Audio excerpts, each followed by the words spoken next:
Welcome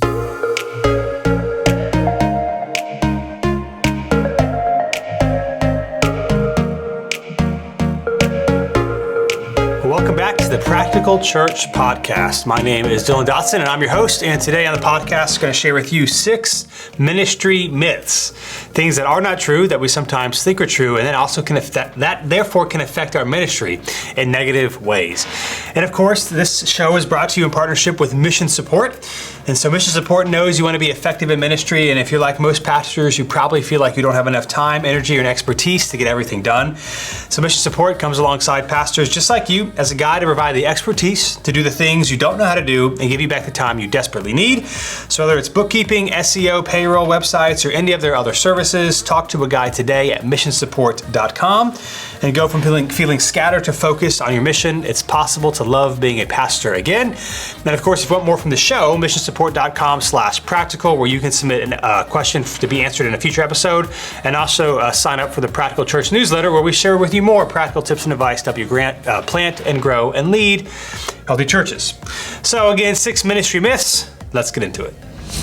All right, 6 ministry myths that we think of in ministry that are not true and what to do about them. Here's the first one. People don't want you to talk about money. People don't want you to talk about money. Now, if you listen to the show for any length of time, you know that money is something that we actually should be talking about. Here's what typically happens, and I think why people are nervous to talk about, especially preach about money. You might not do it that often, and then, stereotypically, although I feel like some forms of this is just how it happens for a lot of churches, then you might have a sermon on generosity, coming up maybe once or twice a year, and then you set up the sermon of like, hey, we don't typically talk about money.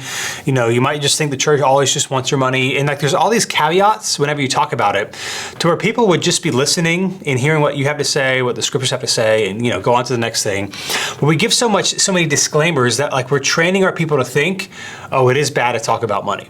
Like we give so many disclaimers about money that we don't give when we talk about other things like pride or sexuality or forgiveness or all these other things, these biblical commands for us to live our lives, that we don't give all these qualifications for it. Now, I do get that money maybe is a little bit different because people have perhaps had bad experiences with money, or they might just assume that the church just wants their money, even though that hasn't been their personal experience. They've just like heard about it, and that's just like a caricature that people have. And so they might assume that. So I get there's hesitancy there. But the way we talk about money, I think, is the biggest reason why people are nervous about it, because we give all of these caveats. So even like for us, for example, a couple weeks, right now we're in a topical sermon series, and the last week of the series, in a couple weeks from when I'm recording this, is going to be specifically about generosity, like financial generosity. And there's not going to be any like big deal, I'm so sorry, we don't just want your money, like we're just going to talk about it because Jesus talks about it and it matters. And so I think one of the things is if you do a sermon specifically on money, like you can mention maybe 1 or 2 things. I don't know. I honestly wouldn't make a big deal at all. I would just talk about it. The second way that's helpful is that you can like talk about it a lot in your sermons and what you ask your people to do, so that it's not abnormal. So like for me, like one of the things I try to do at least once a month, if not multiple times a month in my sermons, is when I give examples about following Jesus and, like in this area or do this sort of thing, like generosity is often an example I give. Maybe your next step is to be more generous. Or maybe God's calling you to be generous. And I think it's helpful too, the way that I talk about it, maybe I would commend to you, is I don't talk about necessarily like tithing to the church or generosity to the church. Now, that might be one of the examples I give, but I also talk about being generous to your coworkers or to your neighbors or to a nonprofit into your community, something like that. Like it's not just church related, which I think also helps, because if you only talk about generosity and kind of like your main thrust is give money to the church, I think that can become maybe an issue for some people. But if you're just talking about being generous financially in general, and I think using the church as an example, but not the only example, really shows people it's not about like giving money to the church or to your church. It's about being generous as you follow Jesus. So my experience, people don't mind talking about money. In fact, at New City, I would say we talk about money more than most churches. And if you ask people in New City, do we talk about money a lot? They would be like, what are you talking about? Like, it's not a thing. I use it as a lot of examples, or even when I'm going to specifically preach on a sermon on generosity, there's not all these like caveats and like, hey, it's not that, it's going to be okay. Like, we don't want your money. Like, we just talk about it. One of the things that we also do at New City, I'm not saying you need to do this, but one of the things that we do is one of our values is generosity. Like it's actual financial generosity. And so we ask for those that are partners at New City, that they contribute financially. We don't ask them to give 10%. We don't know how much everybody makes, but we do ask them to give financially. Like that's one of the things we ask of our partners. And of course, every January when we reach out to our partners for another year, like if there are partners who are not giving financially, we ask about it. Or if they're not doing a number of things. Now, of course, there are seasons of life where that can't happen. And so it's not like this dogmatic thing, but it is, if it's a value for us, then we have to actually ask people to do it. And so my recommendation is when you talk about money, just talk about it. Don't make it a big deal. Talk about ways of being generous beyond just giving to the church, but certainly at the same time, talk about the people giving financially to the church. One of the things we say at New City is that if you're not comfortable, if you're a follower of Jesus and you are not comfortable contributing or giving financially to New City, you should go to a church where you are comfortable doing so. Like you should go to a church where you are comfortable financially investing and playing a part in that way, if it's not New City. And it's totally fine because it's that important. So talk about money. It's just how we talk about it. Don't make it a big deal. Talk about it maybe more than you think you should. Don't apologize for it. This is what Jesus has asked us to do. And then do it. And then talk about it. So it's just a myth, man. Don't talk about money is a myth. It's also a myth too, like for many of us, if you're a church planter or a smaller church, financially, there probably always is some sort of need going on. Or if you're and so like we create this culture of not talking about it, or it's a big bad secret. Well, good luck raising money and asking people to be generous and having margin in your budget to do the things that God is asking you and your church to do. People don't mind talking about money. It is how it is talked about that is a problem. So let me encourage you, people don't mind talking about money. You should talk about it. That is a myth. Number two, that you have to be available at all times. You have to be available at all times. Now productivity, efficiency, like focus, doing work when you're supposed to be doing work, and relaxing and doing other things when you're not supposed to be at work. It's a big thing for me. It's why I have a weekly newsletter called The Best Minute, DylanDotson.com/best. If you want to get that, send it out every Tuesday morning. But one of the things for me is like this idea of busyness and being overwhelmed in ministry is oftentimes our own doing. Not always. I get there's extenuating circumstances. There's a weightiness to it. Sometimes emergencies happen, and you can't decide when they happen or when they don't. But in my experience, the majority of pastors, I don't think it would be fair to put a percentage on it.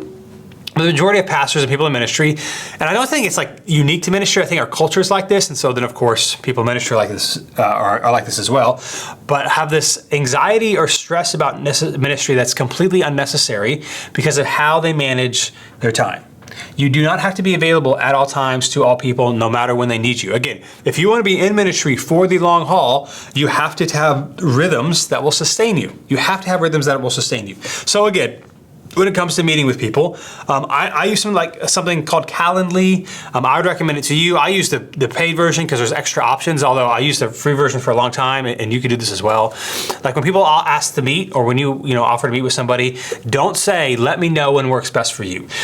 One that's hard to answer, like when somebody meets with you, and they tell you, or they want to meet with you, and they say, hey, let me know what works best for you. When the ranges are so open-ended, it's kind of hard to give an answer. So don't do that. What you should do, my recommendation, is have certain time blocks on your weekly calendar where you meet with people. It's like if you went to college and your professor had office hours. Instead of trying to schedule time with all these students, between these times, here's when I'm available. Drop by my office. Now, I'm not saying you could certainly do that. I think that's a great thing if that's, if you got a church office and that's the kind of the culture that you're in, I think you could do that. You also could use something like Calendly where it maps onto your calendar, but you also have barriers. So for me, I don't take early morning meetings. And so let's say, I don't know, Thursday next week at 9 a.m. is technically open on my calendar. I haven't assigned a time to that. If I send somebody my Calendly, that's not an option for them to pick because I don't take early morning meetings or morning meetings, because that's when I do sermon study, content, trying to think through vision stuff, stuff that is cognitively demanding. I try to do that when I'm at my best, which is, earlier in the workday. So that's not an option. So I have windows of time frames of here are the spaces that I'm available to meet. And then people inevitably, I pretty much always pick a time in that time slot, pretty much always. And I think what's helpful to remember is people have to pick a time to go to the dentist or go to the doctor. Even people that work traditional 9 to 5 sometimes have appointments during the workday. And so it's okay to like offer that. You can always say things, like what I often do is I'll send my calendar and I'll say, if any of these times don't work for you, let me know, we'll find out another time. But it never happens. It never happens. And so I would just say, here are the times that I meet with people.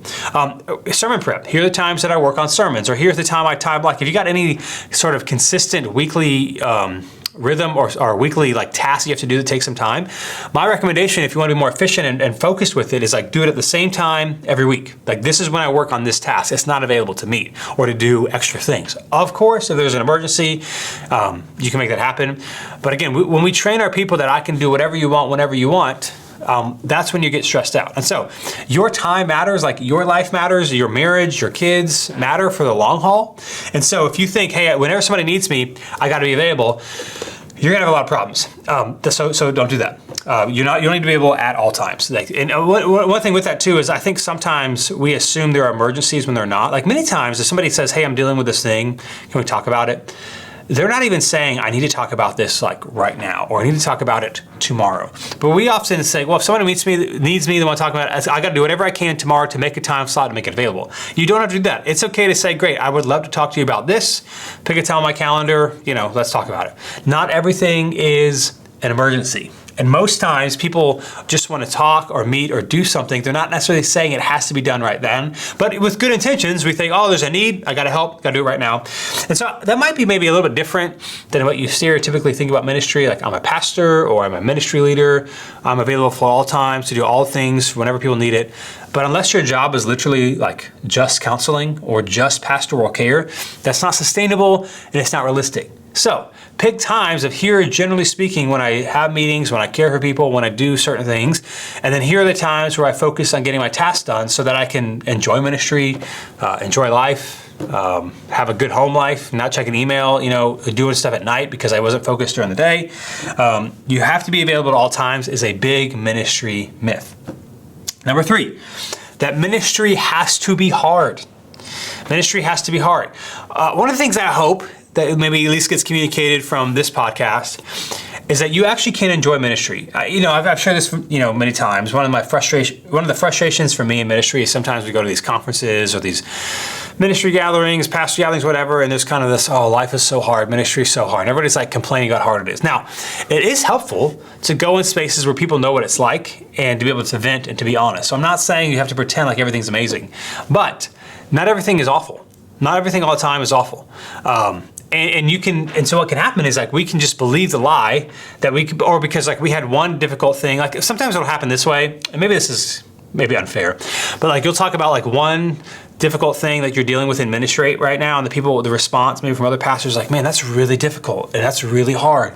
And maybe I sound like a curmudgeon here, but I'm like, I also want to say, but all jobs have things that are hard. Like just because there is a hard thing or difficult thing about it at the moment or a challenging thing about one aspect of ministry life right now doesn't mean the totality of it is hard and difficult and miserable. Okay, so it is not true that ministry has to be terrible. In fact, the quite opposite is, I think, true. Like what a privilege. What a privilege that we get to do this, that people generously give of their money so that we can spend time studying the Word of God, caring for the people of God. What a privilege. And I think that reframing in that way is really, really helpful. Yes, there's hard things about ministry. Yes, there's a heaviness to it. Yes, you should take breaks, take vacations, all that sort of thing.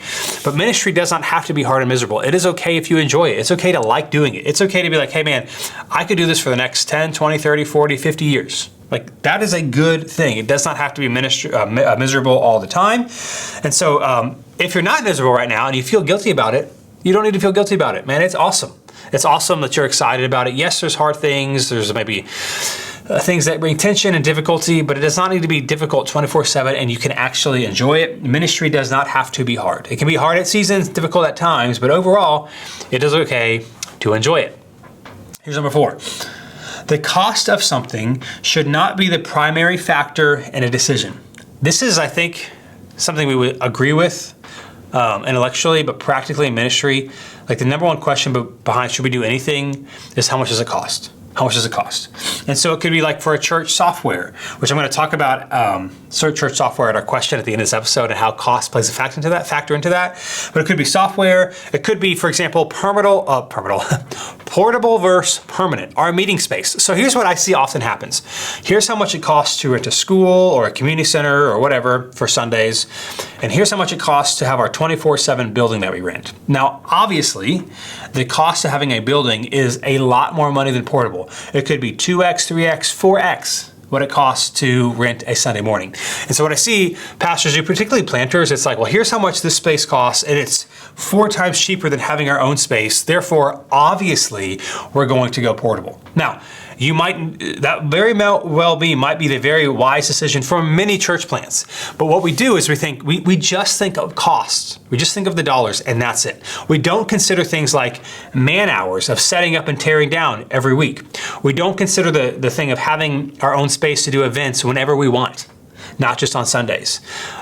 We don't think of the benefits of having your own space, like your own office, a place to call home. For right or for wrong, I'm just saying, like, this is a thing. Some people will kind of view portable churches as less legitimate, and you can say, hey, that's not fair, and I get it. I'm not saying it is fair, but trying to meet people where they are, there is a legitimacy that having your own space can provide to people who maybe are new to this church thing or don't know Jesus. It might feel a little weird to them to be portable. I'm not saying you shouldn't do it, but I'm just saying, like, we think only of cost, and we think the cost is so much cheaper. Therefore, of course, portable is the best option. Now, you might be hearing to this and have plenty of financial resources to go permanent and have very good reasons to be portable. That's awesome. That's awesome. I'm just saying money should not be the only, if not just the primary decision at all times. Same thing with equipment. A soundboard, or lights, or musical equipment, or camera, or microphone, or even the non-production stuff, kids toys, check-in stuff. So often I see, like, on these church groups online or in conversations, like, the primary thing is, how much does it cost? How much does it cost? Now, also, the issue with thinking about having cost be the primary factor is that growth or future needs are often very limited, and then you end up spending more money because you bought this one thing and it was no longer good enough, the quality wasn't good enough, or it couldn't handle maybe being twice as big or whatever, and so then you have to go buy something else. The problem with that also is not just the extra money it costs, but the time to relearn a software or to upgrade something, to start from scratch. Like, it is not fun, and there's more to it than just money. So a ministry myth is that the cost of something should be the primary factor in a decision of what you do. Now, I think sometimes it could be, but I would really, for me, it's like, if we have option A or B, and the only difference, like, we like B more, but A is less, but A is less expensive. Over the years, it's hard for me to say, let's go with A. I'd rather have something that's good for the long haul. Now, again, the financial situation of your church dictates that, of course. There are some things that you just can't afford at the moment, so it would not be wise or prudent to go with a more expensive thing. But my encouragement is, do not let the default be cheaper is better. Cheaper is not better. Oftentimes, in the long haul, it'll cost you more money and more time, even if you can get away with it in the beginning. So it is a myth that the cost of something should be the primary factor in a decision. It should not be. The cost of something should be the primary factor in a decision is a myth. It should not be the primary factor in a decision. Number 5, that leadership is lonely. Leadership is lonely. Leadership can be lonely, but how we structure our time and the relationships that we have makes a big difference into how we feel.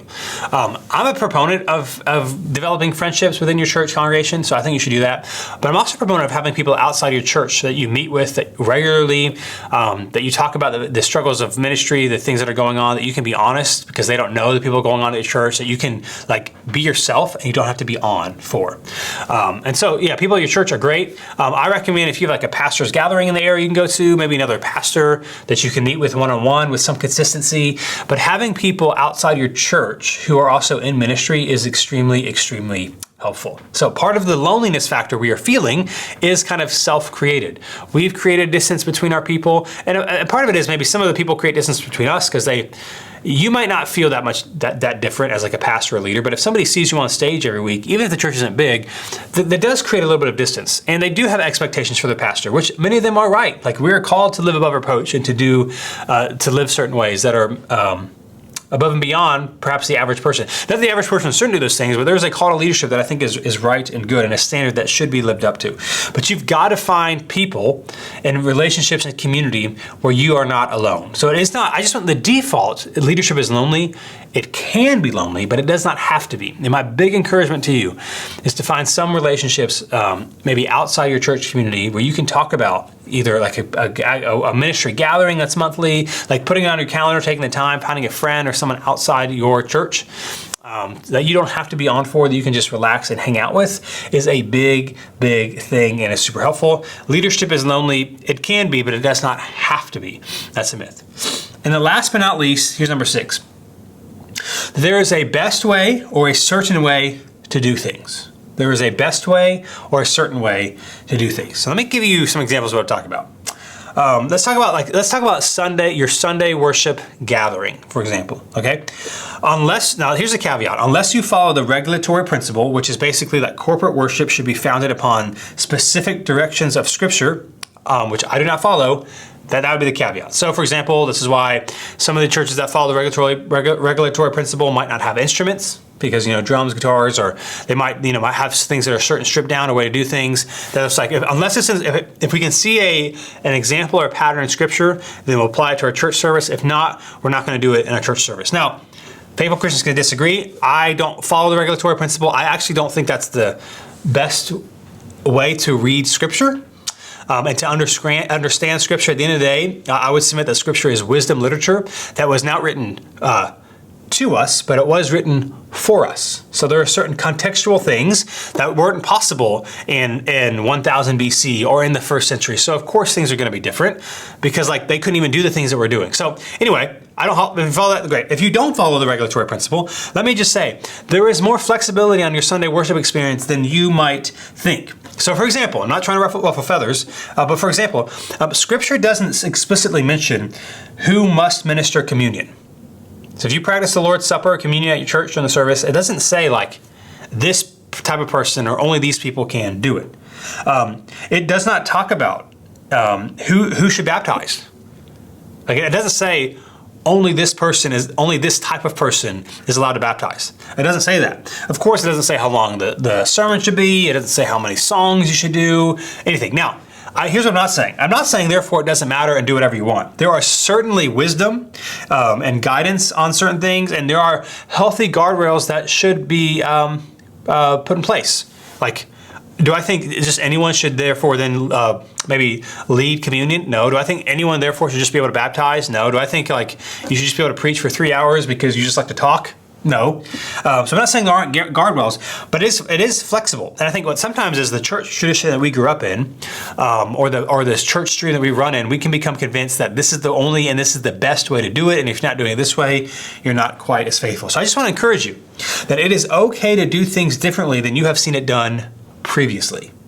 It is okay to do things differently than you have seen it done previously. Now, I'm not saying everything has to change or whatever. And if you're in a denomination or a church stream and there has been wisdom, here is the guardrails behind how we do certain things, or here's who can baptize, who can do communion, you should do that. And if you're convicted, if your convictions lie, this person should do this and this is how this should go, you should do that. So I'm not saying don't do whatever you want, it doesn't matter. But I am saying that there is a best or certain way to do things is not true. And what can happen is, I think we would all agree on the surface that there is not one way or a best way. But then what happens is we can put ourselves in a box. This is the way we've always done it, or this is the way we've seen it done, and then we kind of limit ourselves from trying new things or from doing something that actually might be good and life-giving from your church because it's somewhat different. So have guardrails, have boundaries, yes, but just know that there is no best, or there is no certain way to do things. Okay, so again, 6 ministry myths, and I think understanding these can maybe help you break out of them or not live into them. Number 1, people don't want you to talk about money. Not true. Number 2, you have to be available at all times. Not true. Number 3, ministry is hard. It does not have to be hard all the time. Number 4, the cost of something should be the primary factor in a decision. It shouldn't. Number 5, leadership is lonely. Doesn't have to be. And number 6, there is a best or certain way to do things. Here is my observation for ministry. Let me share with you how to save time on sermon prep. One of the best ways to save time on sermon prep is to find a method and process that you enjoy and do it the same time each time. the same time each time. Do it the same way, rather, each time. So, however you like to sermon prep, do it the same time. I'd recommend the same place every single time. If you like to maybe do sermon prep in chunks, like maybe a whole day or 4 hours, do it that way. Longer chunks. If you like to do it in shorter chunks, like maybe 2 hours a day, do it that way. But my recommendation for you is to find how you like to do it the same time, same place, every week. Again, you don't have to be available all the time. So put it on your calendar like this is non-negotiable. One of the problems with sermon prep is we try to fit it in all over the place. We're not focused, we're scattered. We haven't said, I'm going to dedicate this time to doing it. And so we do a little bit here, a little bit there. The sermon is not only worse, it takes longer to do. Okay. Now I also want to say this, that less can be more. So find a process you like. Let me give you a little bit of one of the things that I do in my process. You know, some of you might think this is not good enough. Some of you might think it's great. I don't care. It works for me. One of the things I do is we typically preach through books of the Bible. And so for our sermons through books of the Bible, I will buy 2 and only 2 commentaries. I will buy 2 and only 2 commentaries. And I'll have a study Bible and of course the internet, whatever. But like that's and I have this set up in Logos. So I've got 2 monitors and here's my Logos set up with the Bible, all the different Bible translations, my 2 commentaries. I've got my other screen with my Google Doc, whatever. It's the same every time. I was talking to a friend the other week and right now the church planted somewhat recently. So he's still kind of getting in his sermon prep rhythm.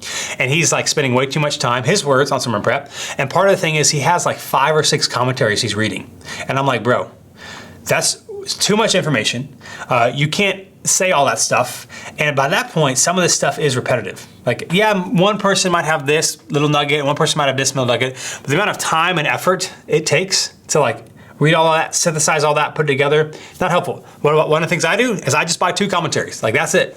And that's what I use. And I study and that sort of thing. And so that's just like one of the rhythms I have, 2 commentaries when I study. That's it. And so whatever it is for you, find the same method process. I would recommend the same time and the same place. I wouldn't recommend a coffee shop. Hard to focus there, but that's just me. Same time, same place, do the same way, and it will save you a ton of time on prepping your sermons. Here's the personal growth tip for this episode, and that is how patience can lead to success. Patience can lead to success. Here is how patience leads to quicker success. Let me give you some examples. When cooking meat on a skillet, a pan, or a griddle, you have to let the surface area of the cooking device rise to its appropriate temperature before you put the meat down. So I got a griddle about a couple years ago, and I've learned a lot since then. And so sometimes you're like, well, I'll just put it on as it's increasing. Here's what's interesting. If you do not wait long enough for the cooking surface to rise to the appropriate temperature, it will actually take more time overall to complete the cooking process. While you may assume that putting the piece of chicken down sooner might actually speed up the cooking process because the chicken can like be warming up even longer as the cooking surface, the flat cooking surface is increasing, it actually makes the cooking surface take longer to get to and stay at the appropriate temperature. It's much faster in terms of how long it takes to let the cooking surface get to its appropriate temperature, then put the food on it, than to put the food on it as it's still trying to get to that temperature because it will stop it and it will take it much longer to get there. Oftentimes, we give up on things because we are trying too much too soon. Too much too soon. Starting small and slow helps us avoid discouragement and a sense of failure because things aren't progressing as much as we think they were if we intentionally know, hey, we're going to take time to make it work. Patience, then, is the key to success. So instead of giving up because things aren't going the way you want or you're not hitting your goal, it would be better to double the timeline to hit the goal, to give yourself more time to learn and to get into a rhythm. And then you'll be able to cook. So I just want to say this. Patience leads to success. Give yourself time, find a place where you can slowly grow, and then you'll be able to do the things you want to do. Today's ministry question comes from our Practical Church Facebook group, which you can join if you go to Facebook and join the Practical Church Facebook group. This is the question that somebody had recently. They said, Planning Center, ? Breeze, ? What are you all using for church management system, and why did you choose it? So I'll go ahead and tell you the number one answer was Planning Center, which is what I would recommend. But then you also had, going to one of our earlier assumptions, different church management softwares where the primary reason they said to choose it was the cost. Now, I'm not saying cost doesn't matter, and I'm not saying you have to use Planning Center. What I am saying is you need to use something that's good for you and your church, that is good for the long haul. So for example, and I'm not saying it's a bad product or anything like that. Somebody recommended Breeze, and their primary reason for recommending Breeze was the cost. And they basically said it costs like this, or it's really good software until your church gets to about 75 people, and then you want to go to something else. But here's my caution, man. Like, you at some point are likely going to hit 75 people, and then changing church management software systems is the worst. Just like changing online giving platforms is the worst. People can drop off giving, they got to reset everything up, they got to learn something new, the staff has to learn something new. It's not fun. My recommendation is find something that works. Listen, if the cost between, and I'm not paid by Planning Center, it's not a promotion for them, it's just honesty.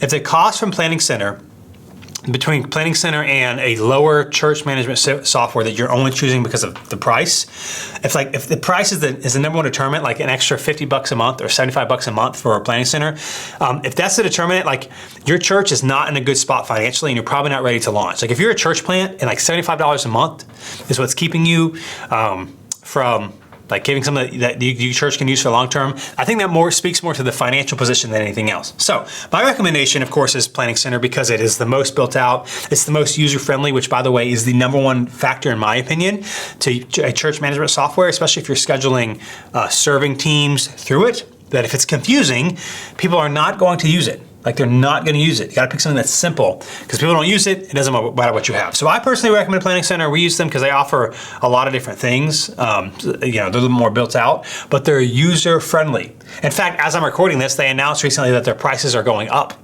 in the fall. And like, for us, like, yeah, that stinks. Are we changing? Absolutely not, because it does everything we need it to do. I recommend Planning Center, but my main thing is with church management softwares or anything, don't let a $25, $50, even a $75 a month price, because in the long run, that's not a lot of money, be the determining factor on what you use. Use something that's going to work, not just for today, but for the future as well. Thank you so much again for joining me on the Practical Church podcast today. Again, my name is Dylan Dotson, and if you want more from the show, missionsupport.com/practical. You can sign up for the newsletter that we send out every other Wednesday with more practical tips and advice, and you can even submit a question for a future episode. And of course, while you're there, make sure you check out the Mission Support website, because again, they know you want to be effective in ministry, and so if you're bogged down by tasks, administrative stuff, back-end stuff that's keeping you from serving your people and being with your people, check out missionsupport.com. It's possible to love being a pastor again.